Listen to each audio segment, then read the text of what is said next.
سلام، من کوثر ایزک شیریان هستم و تو این فایل صوتی تو مجله نوبیتکس قراره که دوباره درباره آلت سیزن صحبت کنیم. اگه این روزا تو توییتر یه چرخی زده باشین یا یه نگاهی به چارت‌های مختلف انداخته باشین، حتما دیدین که خیلی‌ها دارن از آلت سیزن صحبت میکنن. یه تئوری ادعا میکنه که آلت سیزن حدود 380 روز بعد از هاوینگ بیت کوین شروع میشه.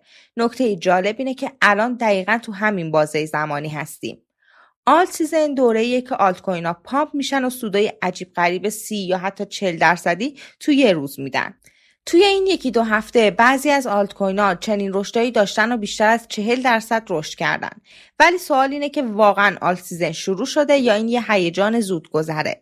یه شاخصی هست به اسم شاخص آلت سیزن که نشون میده بازار بیشتر دست بیت کوینه یا آلت کوین ها.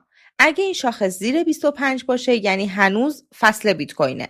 اگه بره بالای 75 یعنی آلت سیزن واقعی شروع شده. الان این شاخص داره مقاومت یه خط روند نزولی رو میشکنه تا به سمت بالا حرکت کنه. منتها هنوز تو عمل این اتفاق نیفتاده.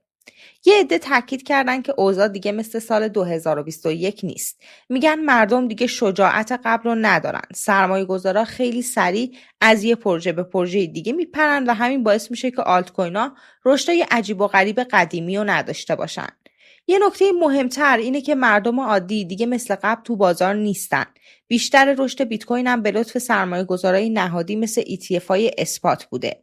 از طرف دیگه خیلی از آلت کوین ها حتی به رکوردهای پارسالشون هم نرسیدن.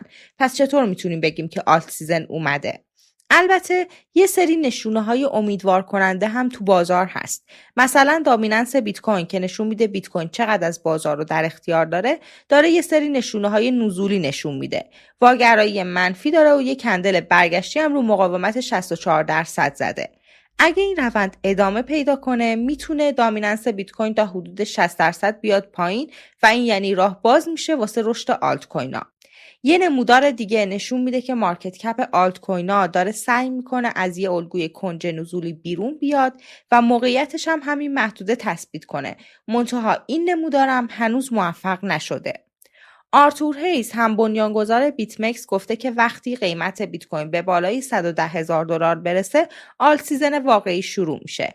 با این حال خود آرتور هیز هم تاکید کرده که خیلی از توکن‌های قدیمی دیگه پتانسیل رشد ندارن چون 95% سقوط کردن و همونجا میمونن.